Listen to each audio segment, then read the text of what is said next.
এটা আসলে একটা কুশল বিনিময়, যেহেতু সামনে পবিত্র ঈদুল আজহা। সেই পবিত্র ঈদুল আজহায় সমস্ত নেতাকর্মীরা এই বাড়িতে আসবে এবং সাধারণ জনগণ আসবে। যারা বিগত সময়ে আওয়ামী লীগের রাজনীতি করেছে তারাও হয়তো কেউ কেউ বাড়িতে আসবে, যাতে সামাজিকভাবে কারো সমাজে কারো ওয়ার্ডে কোনো ধরনের বিশৃঙ্খলা বা কোনো মারামারি হানাহানি এই ধরনের ঘটনা না ঘটে। সেই জন্য আজকে আমাদের এই কুশল বিনিময়। নেতাকর্মী যেহেতু আজকে সামাজিকভাবে হোক, ব্যক্তিগতভাবে হোক, নিজের ভুলের কারণে হোক বা আমার চরিত্রের অবনতির কারণে হোক একটা ঘটনা ঘটা যায়, কিন্তু এই ঘটনার দায়ভারটা গিয়ে পড়ে রাষ্ট্রের সরকারের উপরে। কিন্তু সাধারণ মানুষ চিন্তা করে না যে এটা তার চরিত্রের অবনতি, এটা তার চরিত্রের কারণে ঘটছে। যেমন সাম্প্রতিক দেখেছেন রামিসা দর্শন হত্যা মামলা, এটা রাষ্ট্রের কোনো কাজ? রাষ্ট্র কি প্রতিটা মানুষের ঘরে ঘরে প্রতিটা মানুষের পিছনে পাহারা দিয়ে রাখা সম্ভব একটা দেশে? এখন যে ঘটনা ঘটছে এটা তো তার চরিত্রের অবনতি, এটা তার চরিত্র। মানুষ কেমন জানি হয়ে গেছে এখন, মানুষের সমাজের মানুষের চরিত্রের অবক্ষয়, নৈতিক চরিত্র অবক্ষয় ঘটে গেছে। মানুষ এখন তুচ্ছ ঘটনাকে কেন্দ্র করে মারামারি হানাহানি শুরু করে। আর এই মারামারি হানাহানির রেসটা জায়গা পড়ে কিসের উপরে? সরকারের উপরে। এখন আপনি 17 বৎসর একটা প্রতিষ্ঠানের তিলে তিলে তিলে তিলে শুরুর থেকে একদম লাস্ট পর্যন্ত ধ্বংস করে দেওয়া গেছে। এখন যারা ধ্বংস করে দেওয়া গেছে একটা প্রতিষ্ঠানকে, তারা কিন্তু চলে গেছে। এখন সেই প্রতিষ্ঠানের নতুন একজন দায়িত্ব নিছে, উনি কি আইসেই সেটাকে এই রাতারাতি ঠিক করে ফেলতে পারবে? পারবে না। কিন্তু এটা ঠিক করতে হলে ধৈর্য ধরতে হবে, সময় লাগবে।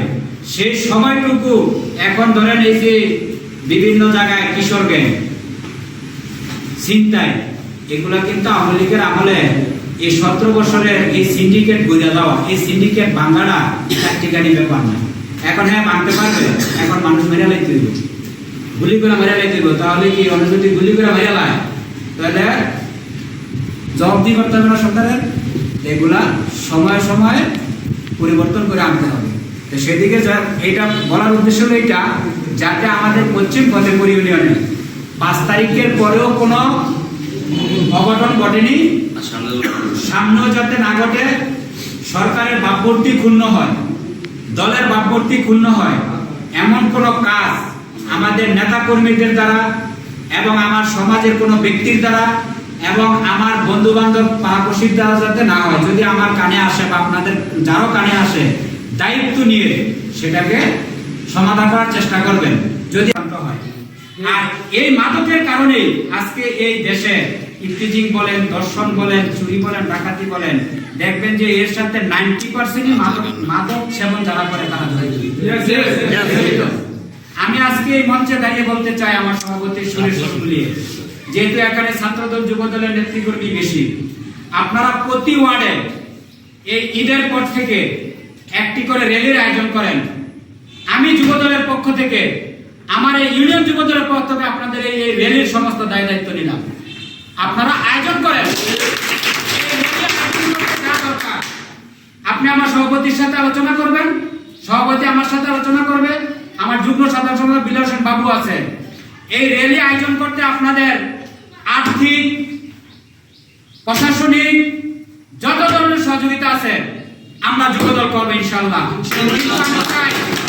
ঈদের পর থেকে 9টি ওয়ার্ডে এই 9টি মাদক বিরোধী র্যালি অনুষ্ঠিত হোক, অন্তত যুবদল এবং ছাত্রদলের 3টা হয়তো 11 নং পশ্চিম ফতেপুর ইউনিয়ন ইউপি নির্বাচনে আমিও একজন প্রার্থী হওয়ার ইচ্ছা পোষণ করেছি। হয়তো অনেকে বলতে পারেন যে ভাই প্রার্থী আমাদেরকে তো বলে না। আসলে বলার সেই সময়টা এখনো আসে নাই। যে প্রচারণা চলতেছে এটা হলো প্রাথমিক একটা প্রচারণা। যখন নির্বাচনের সময় আসবে, সময় সুযোগ আসবে, আমি আমার ইউনিয়নের 9টি ওয়ার্ডে প্রতিটা নেতাকর্মীকে নিয়ে তাদের দোয়া এবং সমর্থন নিয়ে আমি নির্বাচন করার অভিপ্রায় ব্যক্ত করছি।